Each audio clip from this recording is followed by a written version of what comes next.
ధన్పాల్ సూర్యనారాయణరావు. ధన్యవాదాలు అధ్యక్ష. Telangana advocate protection bill తీసుకురావడం నిజంగా చాలా సంతోషదాయక విషయం అధ్యక్ష. దీన్ని స్వాగతిస్తూ ఏదైతే పెద్దపల్లిలో జరిగిన జంట అడ్వకేట్ల హత్య తెలియని వారు లేరు అధ్యక్ష.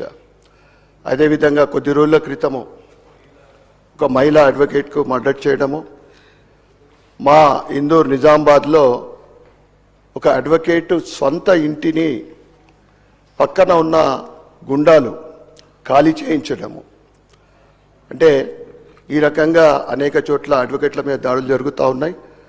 దానికి ఈరోజు బిల్లు తేవడం నిజంగా చాలా సంతోషదాయక విషయం. దాంతోపాటు మా సహచర deputy floor leader Payal Shankar గారు సూచించిన అనేక అంశాలను కూడా పరిగణలోకి తీసుకోవాలని కోరుకుంటూ, అదేవిధంగా పోలీస్ ప్రొటెక్షన్ యాక్ట్ కూడా తీసుకురావాలని మీ ద్వారా ప్రభుత్వానికి సలహా ఇస్తున్నా అధ్యక్ష.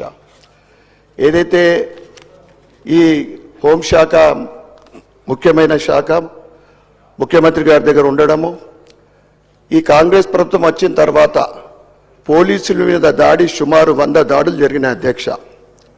100 దాడులు జరిగినాయి. నిన్ననే ఇక్కడ ఓల్డ్ సిటీలో కూడా ఒక కానిస్టేబుల్ మీద దాడి చేయడం జరిగింది.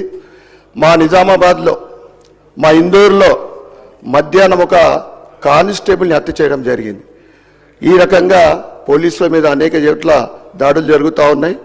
ఏదైతే అడ్వకేట్ ప్రొటెక్షన్ యాక్ట్ మీరు తీసుకురావడం జరుగుతూ ఉందో, పోలీస్ ప్రొటెక్షన్ యాక్ట్ కూడా తేవాలని మీ ద్వారా కోరుకుంటూ ఇక మాట్లాడాను. ఎందుకంటే ఇలా అసెంబ్లీ ఆఖరి మా పొన్నం ప్రభాకర్ అన్న గారికి మళ్ళొకసారి గుర్తు చేస్తున్నా, వాయిన్స్ మీద దేవుడు పేర్లు పెట్టద్దు, దాన్ని చట్టంగా తీసుకురావాలని మీ ద్వారా మా ప్రభాకర్ అన్న గారికి కూడా కోరుతా ఉన్నాను. ధన్యవాదాలు అధ్యక్ష.